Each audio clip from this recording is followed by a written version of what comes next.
Assalamualaikum, apa khabar semua?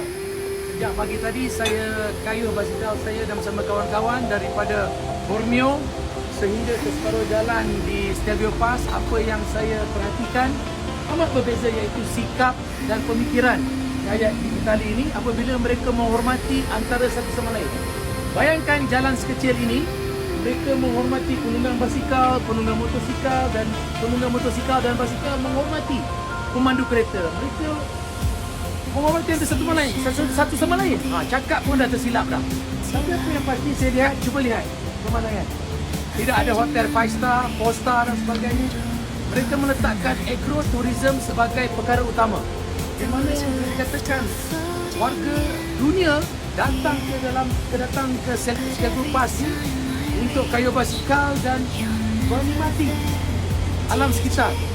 Saya nak tanya, dalam negara kita ada Langkawi, Gunung Raya, kita ada Fraser Hill, kita ada Genting Perez dan sebagainya.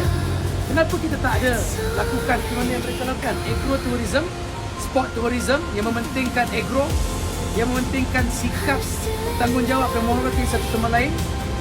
Kalau kata kita mempunyai pemandangan macam ini, kenapa perlu kita buat pembangunan besar-besar? Dan saya yakin rakyat seluruh dunia akan datang ke negara kita sebab pemandangan seperti ini. Jadi renung-renungkan, kalau mereka boleh lakukan, kenapa tidak rakyat Malaysia? So, tak perlu buat hotel 5 star.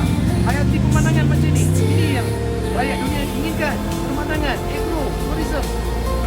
Renungkan.